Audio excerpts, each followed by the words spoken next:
Hello, my name is Orhan Aydın. Egyptian civilization, the gift of the Nile. For almost 30 centuries, from its unification around 3100 BC to its conquest by Alexander the Great in 332 BC, ancient Egypt was the preeminent civilization in the Mediterranean world.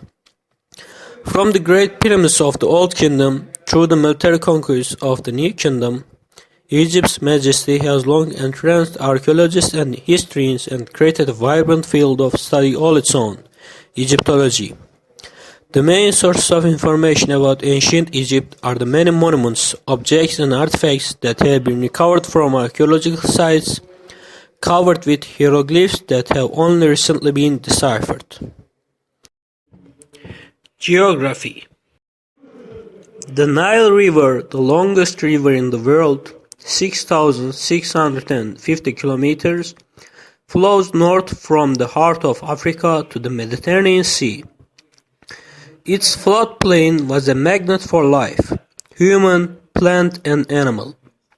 Humans were drawn there because they could grow crops and settle into permanent villages. Bounded on the south, east and west by an impenetrable desert and on the north by the sea, ancient Egypt was protected from outside influences, which allowed it to evolve in its own unique way. For centuries, the Nile River flooded the valley, enriching the land with a thick layer of alluvial soil. Flooding occurred from July to September as the result of tropical rains in the Ethiopian tableland. The river attained its highest level in October, then began to recede to its lowest point sometime between April and June. Transportation. The Nile River was the highway that joined the country together. Up until the 19th century, travel by land was virtually unknown. Dualities such as desert and river valley, Upper and Lower Egypt, life and death were an important organizing principle of the Egyptians' worldview. Hello, I am Barış, and we are moving to architecture. The ancient Egyptians built their pyramids, tombs, temples, and palaces out of stone, the most durable of building materials. These building projects took a high degree of architectural and engineering skill and the organization of large workforce consisting of highly trained craftsmen and laborers. Apart from the pyramids, Egyptians' buildings were decorated with paintings, carved stone images, hieroglyphs, and three-dimensional statues. The art tells the story of pharaohs, the gods, the common people, and the natural world of plants, birds, and animals. One of the oldest mysteries surrounding ancient Egypt concerns the building of pyramids. How did humans move such massive blocks of stone using only Stone Age tools? The Egyptians left thousands of illustrations depicting daily life in the Old Kingdom. Curiously enough, none of them show how pyramids were built. Government. Government and religion were inseparable in ancient Egypt. The pharaoh was the head of the state and the divine representative of gods on earth. Religion and government brought order to society through the construction of temples, the creation of laws, taxation, the organization of labor, trade with neighbors, the defense of the country's interests. Ancient Egypt achieved stability through the cooperation of all levels of population. The pharaoh was at the top of the social hierarchy. Next to him, the most powerful officers were the viziers, the executive heads of the bureaucracy. Under them were the high priests, followed by royal overseers, administrators, who ensured that the 42 district governors carried out the pharaoh's orders. At the bottom of the hierarchy were the scribes, artisans, farmers, and laborers. To reinforce their image as powerful divine rulers, the pharaohs represented themselves in writings and sculptured reliefs on temple walls. They often depicted themselves as warriors who single-handedly killed scores of enemies and slaughtered a whole pride of lions. The ancient Egyptians remained very conscious of social stratification, and barriers between the classes were quite rigid. Climbing the social ladders was difficult, but it could be achieved through outstanding accomplishments in professions such as that of scribes and the military. Hello, I'm Tuğrul, and now I will continue with the writing in the ancient Egypt. The word hieroglyph literally means sacred carvings. The Egyptian first used hieroglyphs for the inscription carved or painted on temple walls. This form of pictorial writing was also used on tombs, sheets of papyrus, wooden boards covered with a stock of wash, potsherds, fragments of limestone. The ancient language was written by scribes who from a young age went through a long apprenticeship before they mastered the skill of writing. The ability to write guaranteed a superior rank in society and the possibility of career advancement.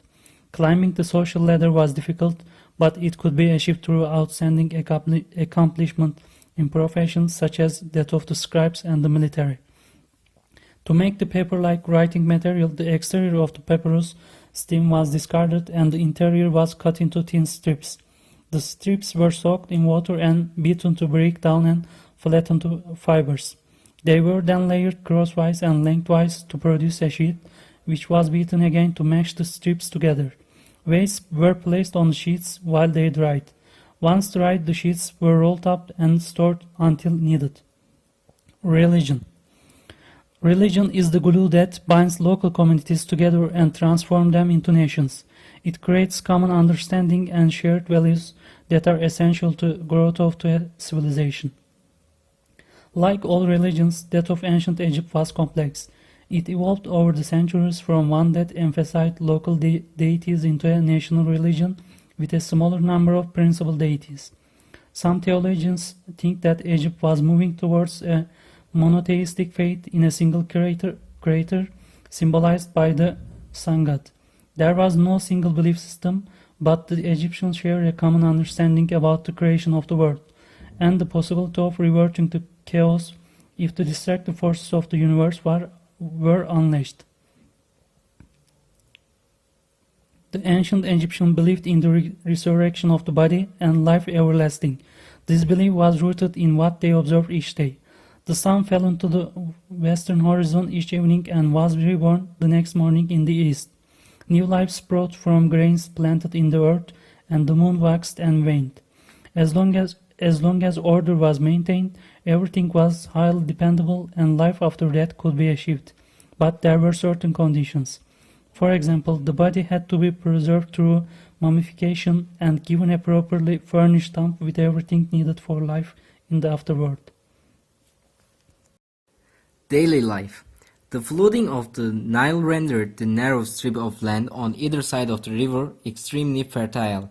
Intensive agriculture was practiced by the majority of the peasant population, who played a vital role within the country's strict hierarchical society. As the flood waters receded, sowing and plowing began using primitive wooden plows. In addition to such grains as barley and emmer, a coarse wheat, a large variety of vegetables were grown, including onions, garlic, leeks, beans, lentils, peas, radishes, cabbage, cucumbers, and lettuce. There were also fruits such as dates, figs, pomegranates, melons, and grapes. The abundance of flowers provided nectar for the bees to produce honey, which the Egyptians processed. Flax was grown for making linen, and papyrus was harvested to be converted into paper, ropes, mats, sandals, and light skiffs. Although the land was worked by the peasants, it was owned by the king, his officials, and the temples. Farmers had to meet grain quotas, which were handed over the owners as a form of taxation. They were allowed to keep a portion of the crops for their own benefit. If they did not produce the quantity expected, however, they were severely punished. Pharaohs and nobles participated in hunting, fishing, and fowling expeditions, a means of recreation that had ritualistic and religious significance. Hunting scenes, often depicted on temple walls and tombs, reinforced the prowess of the kings and nobles. Rabbits, deer, gazelles, bulls, oryx, antelopes, hippopotamuses, elephants, and lions were among the wild animals hunted for their meat and skins. Fishing allowed the working class to add variety to its diet. The poor substitute fished for meat which they could not afford. The Nile, the marshes of the Delta and the Mediterranean Sea offered them a rich variety of species. Fishing methods included the use of a hook and line, harpoons, traps and nets. Birds included geese and ducks were also hunted in the marshes and papyrus thicket along the Nile. Small fishing boats called skiffs were made from papyrus reeds, which are naturally filled with air pockets, making them particularly buoyant. Skiffs were also used for hunting game in the Nile marshes. Skilled artisans were considered socially superior to common laborers. They learned their art from a master who ensured stylistic continuity in the beautiful objects they created for the living and the dead.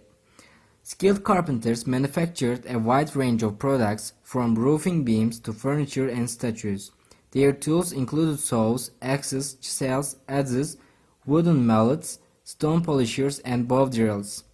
Other artisans included stonemakers and sculptors, bead makers, bricklayers, and the potters.